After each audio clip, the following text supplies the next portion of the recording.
Hi there, I'm Hillary, Marketing Manager here at Estateably, and welcome to this quick Getting Started walkthrough for the Estateably platform. By the end of this video, you'll be able to create a new estate file, add the core building blocks like intake details, contacts and inventory, and then you'll be able to generate a few key outputs like a form, a report, and a letter. At the end, we'll wrap up by showing you how tasks help you track progress, so you'll always know what's done, what's next, and what still needs attention.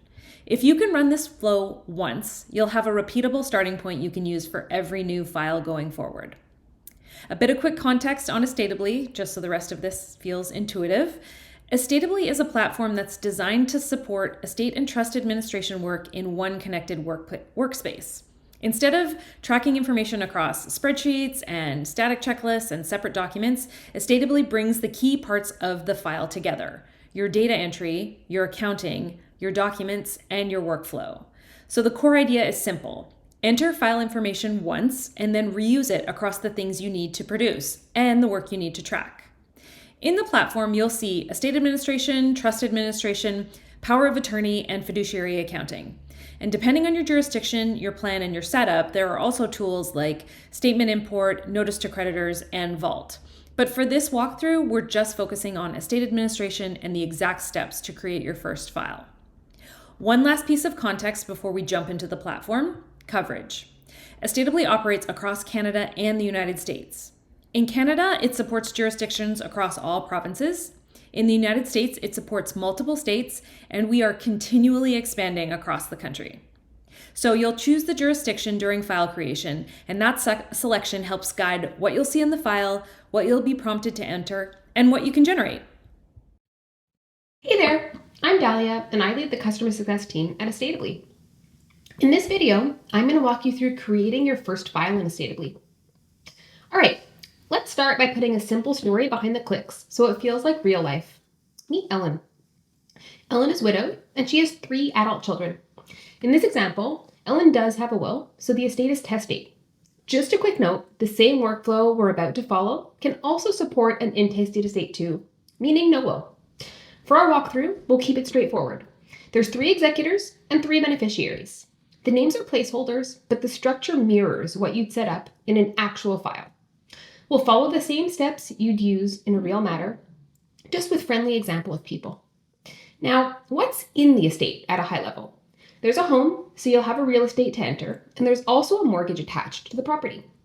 We'll add a couple of bank accounts plus an investment account so you can see how inventory starts to take shape.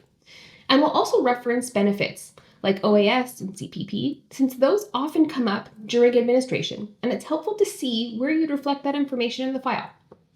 Finally, we'll track a few key to-dos along the way, like preparing court filing materials, producing reports, and keeping the file updated, so you can see how tasks fit into the workflow, not as extra work, but as a way to keep the process moving. All right, let's jump into the file and start building this out step by step.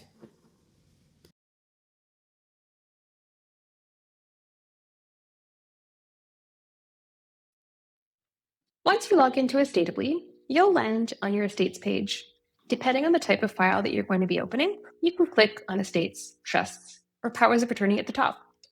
In my case, I'm opening an estate file today, so I'm going to stay on my estates tab. To start opening your file, on the right-hand side, you can click on Add New. Here you'll be able to follow the wizard with the few sets of questions that we have. Next, you can select the type of file that you're opening. In my case, I'm opening a probate-only file. You have the ability to add on accounting at any point in your file process. Here, I've selected Ontario for my file type. Depending on where you're located, you can select where your file is located as well. I'll then be able to enter the name of my file, Ellen Johnson, my file number, whether it's with a will, without a will, or I want to skip for now. If I wanted to upload my will, I could do so at this point.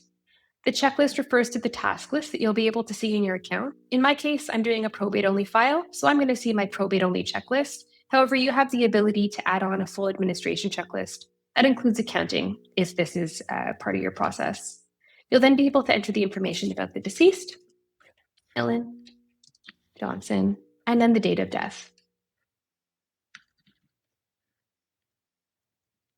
Once you've entered all the information, you can click on Next. Now you're going to be at the payment processing screen. Here you'll be shown the exact amount your file is going to be due. And once you click on Create File, the credit card that you have on file will be charged and an invoice will be sent to the billing name.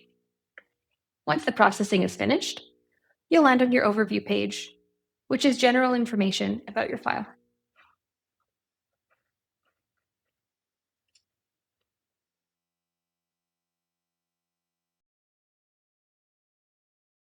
Now that we've created our file, we're going to go and fill in the information about the file.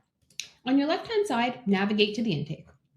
Here, you'll be able to enter all the information about the deceased, as well as other information that will get pulled into various forms and letters that you'll be able to generate later on. You'll notice that my information entered in my file setup has been pre-populated, and any information that I didn't enter, I didn't know it, can be entered now. For example, a date of birth. You'll see that the deceased address has been entered. If I made a mistake, I can always delete something and enter it again. Let's say I wanted it to be an abbreviation, for example. And moving along here, there's additional information. Now, this is jurisdiction specific, so keep in mind that your screen might look different than mine based on where you're located. The firm details is where you can enter the assigned lawyer. So the assigned lawyer's name is the only mandatory field here. However, if you'd like to get this pre-populated, you can send us this information and we'll add it into the system for you so that you'll be able to select the lawyer from drop-down each time instead of entering this information yourself. For our US users, the LSO number is the bar number. Here I'll enter a phone number and the email address. All right, moving along. The file details is very important. This is where you specify the type of application that you're applying for, as well as the certificate type, so that it will appear properly whenever you generate forms and letters. The rest of the section here is the information about the will. So in my case, I've said that this is a test date file, which is why this information appears. If you had selected in test date, you wouldn't see this section. The rest of the sections refer to different areas within your different forms and letters that will get filled in, and you can go ahead and fill this in as needed. I'm going to click on Update for now so that all my information that I've entered gets saved. Anytime you come back to add additional information, you'll make sure to click on Update so that your information gets saved and it will populate the next time that you come to this section. Now that our intake is complete, we can move on to our next section and continue filling in information.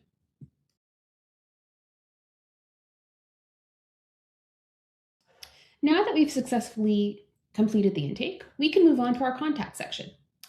On your left-hand bar, navigate to Contacts and click on it. Here, you'll be able to add to beneficiaries, executors, as well as other contacts to keep track of any interested party within your estate. So to add an executor, click on the Executors tab and click on Add New. Here you'll be able to select the type of applicant, whether they're an individual or a corporate applicant. You'll be able to enter their information, first name and last name. If they have a different name in the will, additional information about them. So if you have this information, you can enter it. If not, you can leave it blank and come back and fill it in later.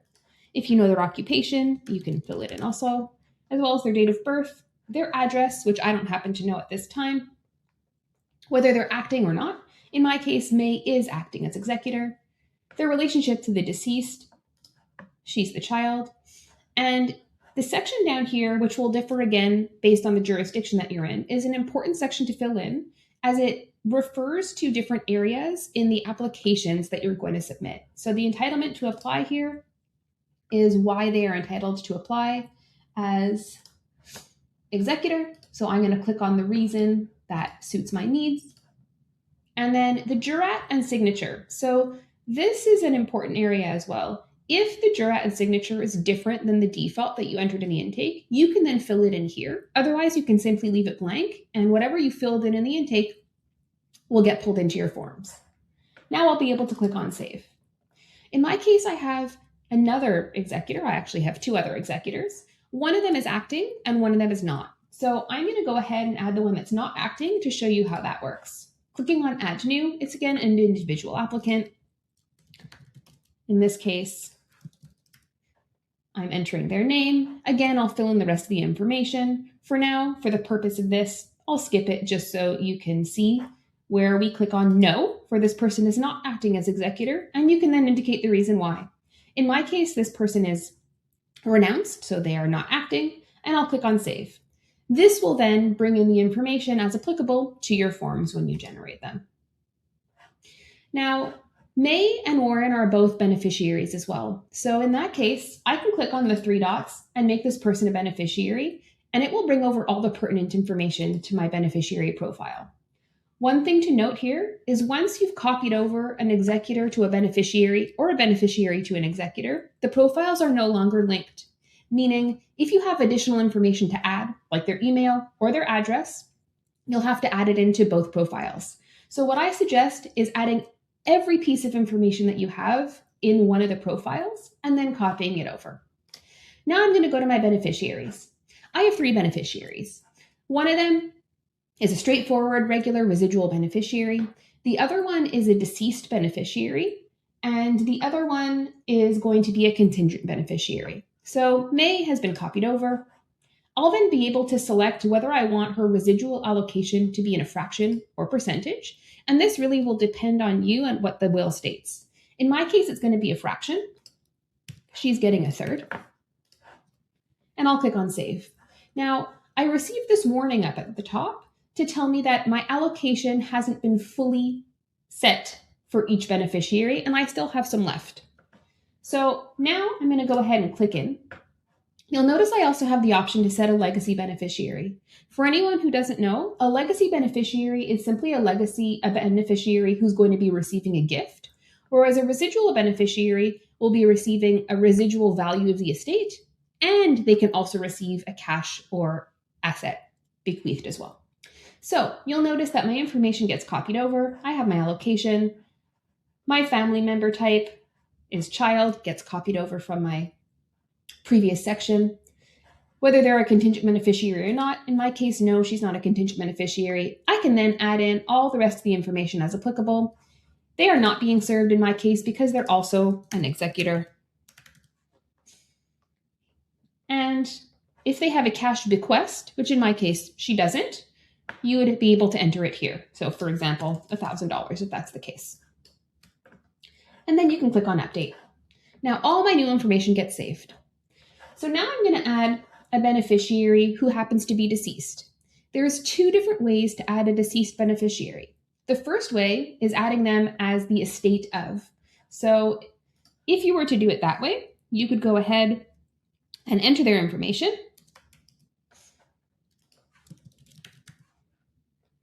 Their allocation, if they are deceased, going to the estate will be the same allocation as if they were alive. So in his case is 1/3.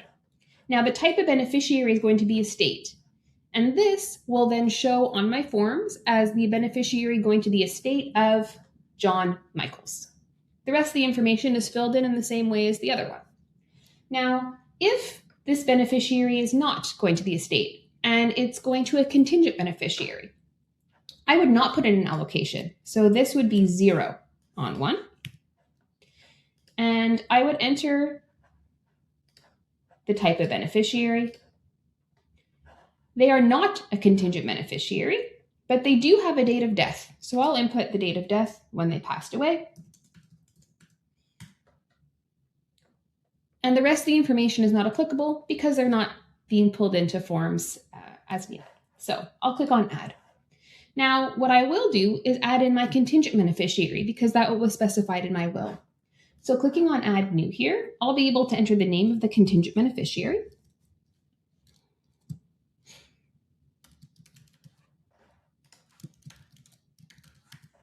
Okay. And I will enter the allocation that they are receiving. So in this case, it's the child of the parent. She's receiving the full amount, so she will actually be receiving 1/3. The type of beneficiary is the relationship to the deceased. So in this case, she is a grandchild. Now, is she a contingent beneficiary? Yes, she is. The contingent details is basically why she's able to receive any part of the value of the estate. So this is parent deceased. And whether or not it's a pass or fail. In her case, it's a pass because her parent has passed away. You'll then go ahead and fill in all the rest of the information, just like we did previously with May's profile, and click on Add. And there you have it. This is how we enter beneficiaries and executors. My Others tab here is really a Rolodex, and this is how you'll be able to enter any contacts that you want to keep track of, like an accountant, perhaps another lawyer that you need to keep here. This doesn't really get pulled into any forms. It's more just an easy access for you to see information at a glance. Now that we've entered all of our contacts, we'll be able to move on to our inventory.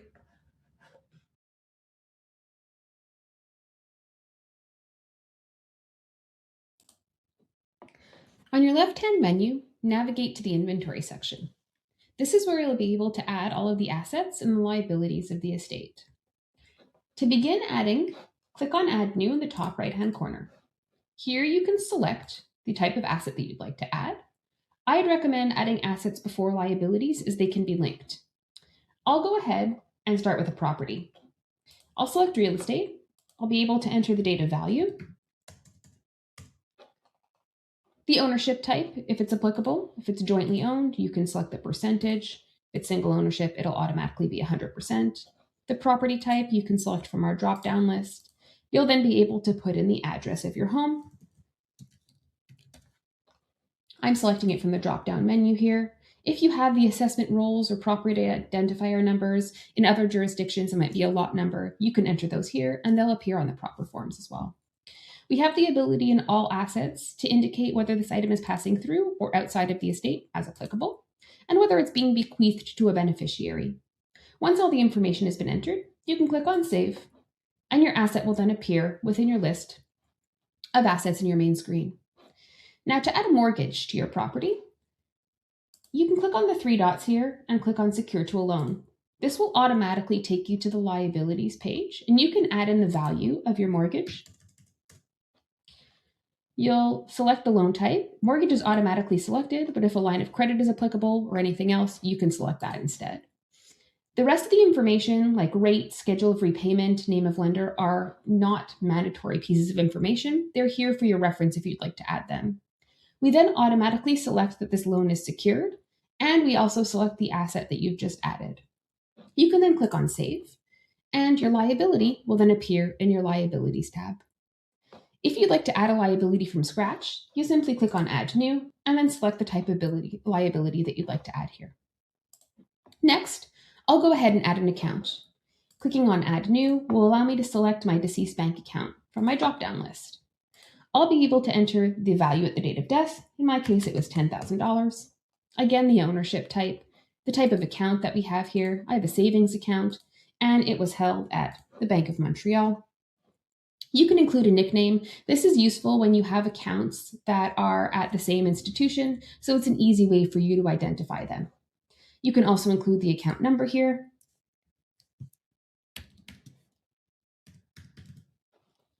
A transit number, phone number, institution address as applicable, and they'll appear on the forms where needed. You can then click on Save, and your account will then appear within your list. Now I'm going to go ahead and add an investment account. An investment account can be done in two ways. If you have an investment account that you want to add the total value, meaning you don't want to list out all of the different holdings within the account, you can simply put the total value here, $560,000. Click on Save after you've entered the rest of the information.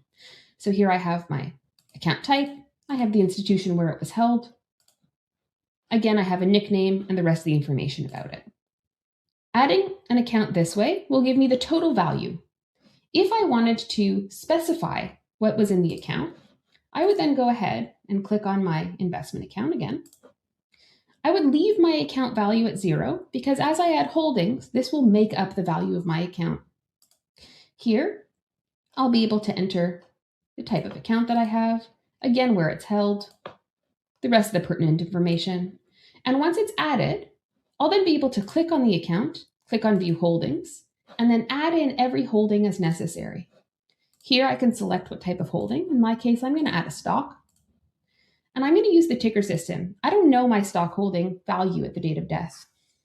I had a Costco stock. So I'm going to click it. And with our stock lookup, we'll give you the value at the date of death. If you're in Canada, we'll convert it to Canadian dollars if it's a US stock. And once you put your quantity of shares, you'll have your total value here at everything. I'll then click on Save, and you'll see that my stock is here. Now, if I were to go back to my Assets tab, you'll notice that my account value has gone up by the value of the stock. I'll then be able to continue adding as many holdings as I want to make up the total value of my account. Lastly, I have some benefits, OAS and CPP. So I'm going to go ahead and add those here. That particular asset is under income receivable. Here I'll be able to put the value, and I'll be able to select my benefit. So I'm going to add CPP. And click on Save. Now you'll see that I've populated my entire inventory. At the top, you'll see the total value and the taxable estate value. Once assets and liabilities are entered, you can then go ahead and generate all the forms and letters without re-entering the same information again.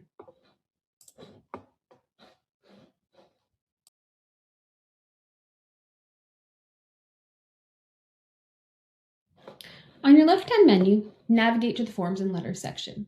Here, you can search per section if you'd like to look for your form yourself, or you can use our search bar and type in the form that you're looking for. In my case, I'm going to generate the 74A court form from Ontario. Once you click on the form, your pre-generation screen will pop up. What's important to note is that any information that's left blank here will be blank on your form, so please ensure to fill in all applicable information. Clicking on Generate will generate a copy both to the document section in Estateably, as well as download a copy to your computer. Once the form generates, you'll see that every single piece of information automatically gets filled in based on what we entered in previous sections of Estateably.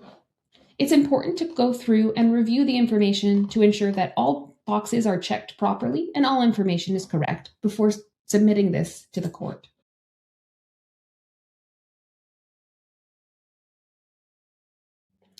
On the left-hand menu, navigate to your inventory section and click on Reports. Here, you'll be able to see all the different reports that the inventory has to offer. The original asset list is a particularly helpful report. As you can see the items passing through the estate, include items passing outside of the estate, and whether there are any items that you'd like to include with a $0 value at the date of death.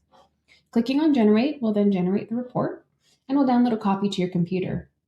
Here, you'll see all the lists of the original assets separated by type, along with their totals, any liabilities if there were. And for our Ontario users, we automatically calculate the estate administration tax for you and show a breakdown of the tax. This is super helpful when you're reviewing with your clients, so they can see exactly how we got to that number.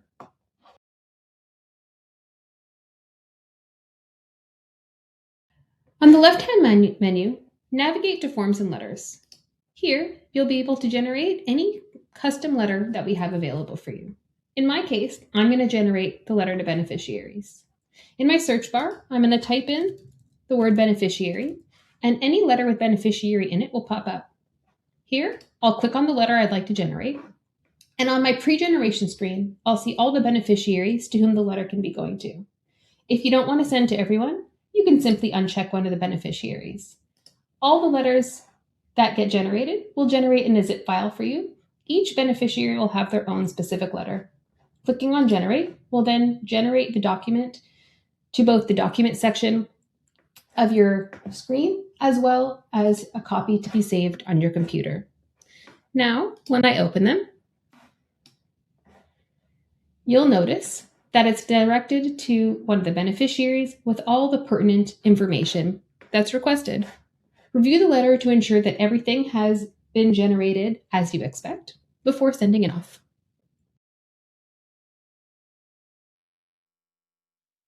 In your Estateably file, navigate to your Tasks section on the left-hand side. The Tasks section is a pre-populated list of tasks specific to the jurisdiction where you opened your file. In my case, this task list is specific to Ontario. Here, you can set a status for each task. It allows you to keep track of what's happening, whether it's in progress, incomplete, or even not applicable for your particular case. You can set a due date for the task And you can even assign it to a person on your team to ensure that they get notified when the task is coming due so that everything gets kept on track. View details allows you to see exactly what the task entails by using the task description. To-do list will allow you to add additional tasks. You can see notes that have been added, as well as a history of what's been done. Adding a task is super simple. You can add a task one by one to your file, or you can use task templates. Task templates is a group of tasks that you can insert whenever you need them to your file. Just click on Use Task Template, confirm, and then select the template that you need. In my case, I'm going to be using my Ontario template. So I'll go ahead and add my task template to the file.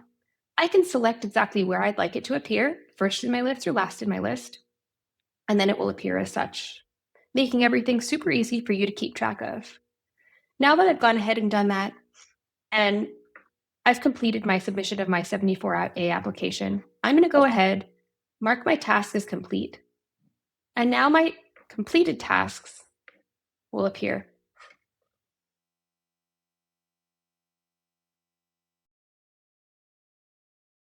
Okay, quick wrap up.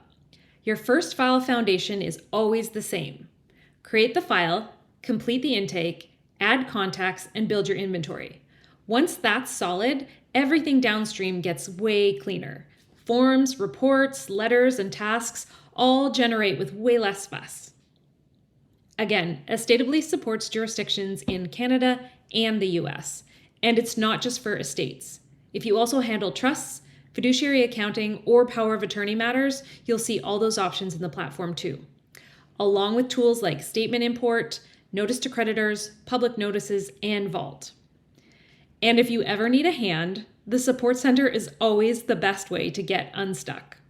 Thanks so much for watching.